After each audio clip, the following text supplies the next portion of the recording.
am very blessed to have Hungarian roots. My mother's side of the family was all Hungarian, and I have, since being here in Congress, I've gotten to know well my friends Marion and his wife Anna. I must give you tremendous credit for what you've done with the victims of communism since its inception, and as you continue to grow, I see here the strength of what you're building. Because you see, when we started the Victims of Communism Caucus, we didn't just start it to say this is an anti-communist organization, because to say anti-communist for the organization would be truly missing the mark. You see, you can't not only fight for something and be against something, you have to be passionate about showing the cause of your passion, which means we have to have the opportunity to reach out not only to the victims of communism, but to teach those that will follow our generations as to the horrors that they endured well over the last 100 years.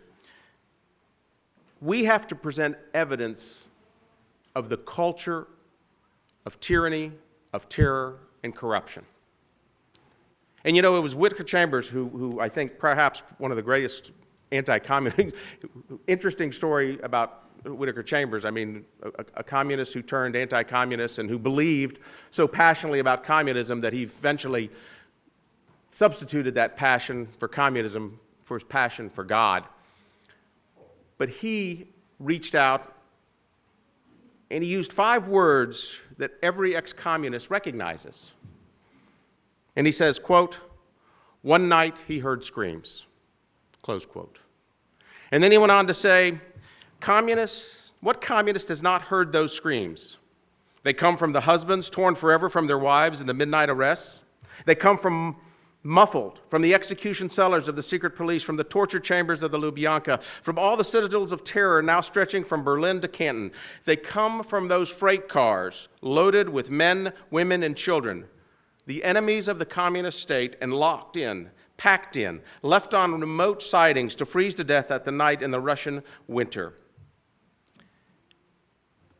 We in the United States don't hear those screams. In fact, I would venture to say that there are many of us in this room that were born in America, that were born with the freedoms that we have here, and not sure how to react when we hear those screams. You see, we all agree that freedom is precious. I don't think anybody will doubt that. I mean, we can take a trip to wherever we want. We can go see a movie. We can read a book. We can run a marathon, do cross-training, which I wouldn't recommend, but we have the freedom to do that. In fact, we have such freedoms that they become trivial. We take them for granted. And yet, we don't appreciate the freedoms we have, but there are those who understand the nature of the freedoms they did not have. Those who are the victims of communism. The ones under the Khmer Rouge who couldn't travel where they wanted. In the Soviet Union, couldn't see a movie or couldn't read a book, especially if it was against the state or the revolution. Couldn't travel to the West, and if they went to church, most likely they were executed. You know, it's interesting that 61 years ago tonight, the radios in Budapest and Hungary went silent as the 1956 revolution was crushed by the communist regime. You see, we can't forget. But more importantly, not only should we not forget, we have to educate.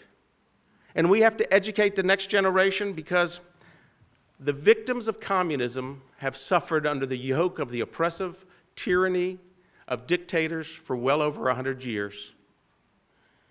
It wasn't merely a regime set to expand Russian borders back 100 years ago.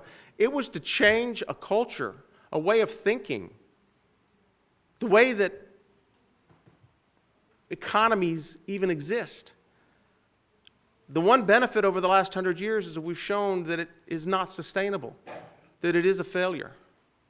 But yet, unfortunately, over the last 100 years, we still have not yet eradicated this scourge on humanity. It's an idea that doesn't die easily.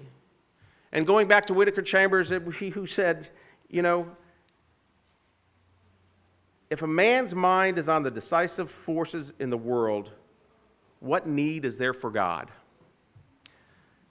And so, as the victims of communism continue to be our forefront as for advocates for freedom, we must remember that America by its very nature, through all its foibles, through all its tweeting, through all its complications, has been and continues to be the beacon of freedom throughout the world.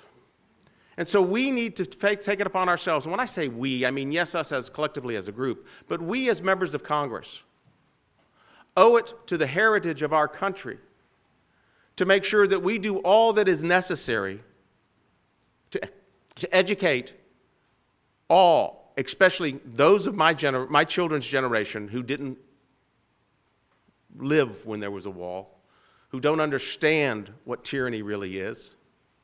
It is our opportunity as members of Congress to do what is necessary so that we continue the fight for the eradication, elimination of communist tyranny, but more importantly, it is also our obligation to work with our friends with the victims of communism, and I hope that within the next couple of years, I have the opportunity to stand before you in a museum that memorializes not only the trials, the tribulations, and the horrors and sacrifices, but the hope that the next generation will never have to endure what those who went before them that became the foundation of that museum.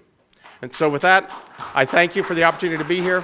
May God bless you, and may God continue to bless your works. Thank you. Thanks, Marion.